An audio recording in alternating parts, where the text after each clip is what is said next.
Assalamualaikum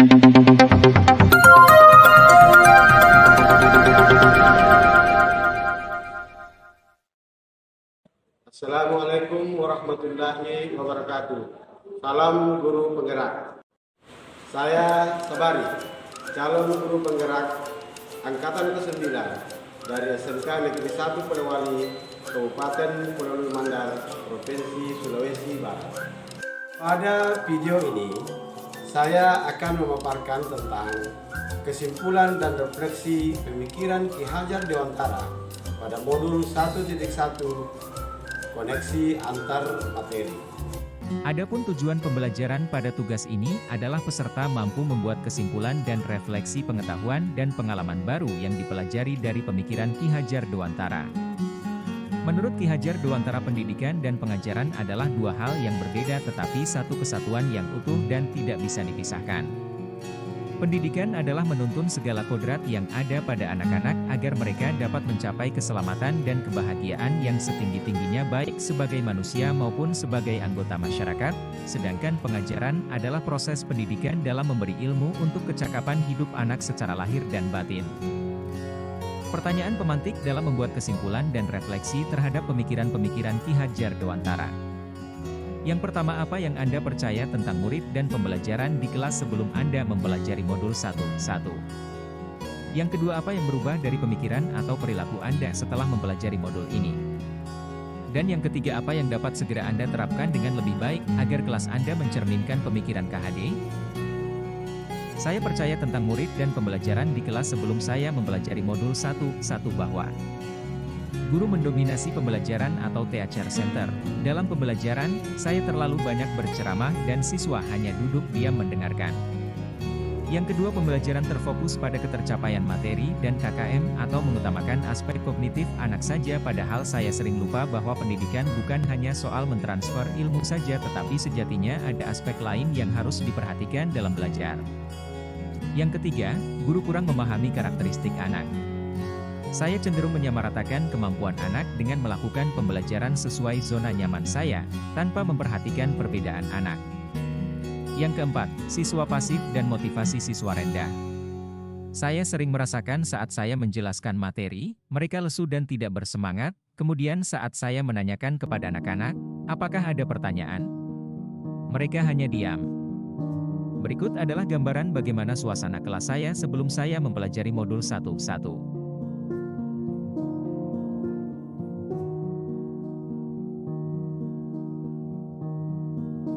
Setelah mempelajari modul 1.1, yang berubah dari pemikiran atau perilaku saya antara lain. Yang pertama, merubah pemikiran bahwa guru bukan satu-satunya sumber belajar. Apapun yang ada di sekitar kita bisa digunakan sebagai sumber belajar anak. Anak bebas memilih sumber apa dan dari mana yang akan mereka gunakan untuk belajar. Tugas guru adalah menuntun mengarahkan mana yang baik dan mana yang tidak baik, yang dapat membahayakan hidupnya. Yang kedua, pembelajaran menjadi berpusat pada anak. Dengan aktivitas pembelajaran yang berpusat pada anak, anak akan menjadi lebih aktif karena terlibat dalam proses pembelajaran, sehingga mereka dapat mengkonstruksi pengetahuannya. Yang ketiga, saya dapat lebih menghargai setiap karakteristik belajar anak. Anak terlahir berbeda, setiap individu memiliki keunikannya masing-masing. Saya sadar dengan adanya perbedaan ini, akan menjadikan pembelajaran lebih berwarna. Sebagaimana sebagai seorang pamong, saya harus dapat menuntun anak sesuai dengan kodratnya. Selain itu, setelah mempelajari modul 1.1 ini, saya juga dapat merubah perilaku saya antara lain. Seorang guru dapat mengemas pembelajaran secara menarik agar motivasi belajar siswanya meningkat. Yang kedua, dalam pembelajaran seharusnya seorang guru dapat memerdekakan siswa. Salah satu contohnya adalah memberikan kebebasan kepada anak untuk menyelesaikan setiap tugas sesuai dengan minat bakat dan kreativitasnya masing-masing. Sebagai seorang pendidik juga harus lebih cermat melihat bakat seorang anak melalui observasi wawancara, dan juga pendekatan personal agar kita lebih dekat dengan anak.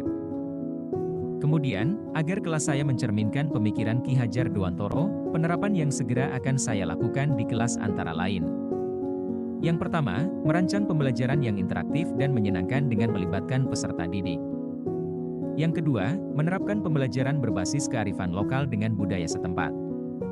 Hal ini penting untuk kita terapkan pada anak-anak saat ini, mengingat perkembangan iptek, banyak sekali anak-anak yang hilang nilai-nilai budayanya.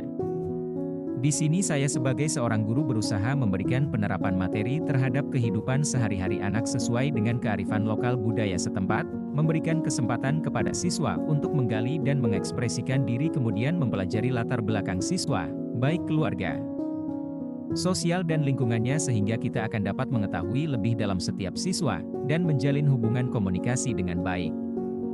Yang ketiga adalah, menerapkan konsep merdeka belajar dan mengintegrasikan setiap pembelajaran dengan pencapaian profil pelajar Pancasila. Konsep merdeka belajar mengajarkan kepada kita bagaimana seorang pendidik dapat memberikan kebebasan kepada anak untuk dapat bereksplorasi atas pengetahuannya agar mampu menghasilkan ide-ide kreatif dan inovatif dari mereka. Yang keempat, pembelajaran yang mengutamakan aspek budi pekerti.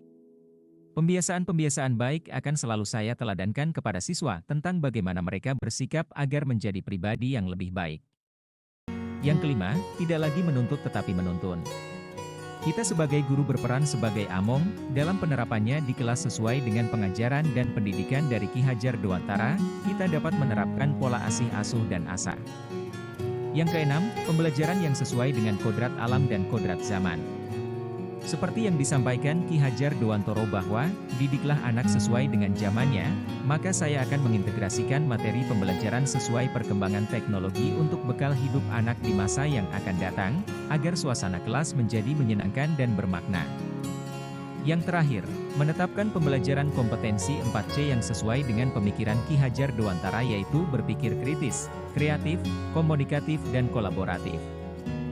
Kesimpulan yang dapat saya sampaikan.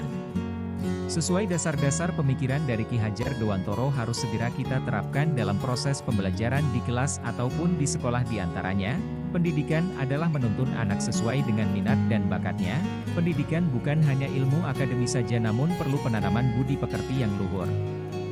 Agar memenuhi tujuan pendidikan untuk mencapai keselamatan dan kebahagiaan yang setinggi-tingginya, baik sebagai manusia maupun sebagai anggota masyarakat.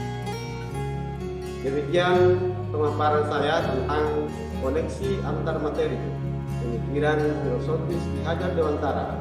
Mohon maaf atas segala kekurangannya. Salam dan bahagia. Mari tergerak, bergerak dan menggerakkan. Assalamualaikum warahmatullahi wabarakatuh.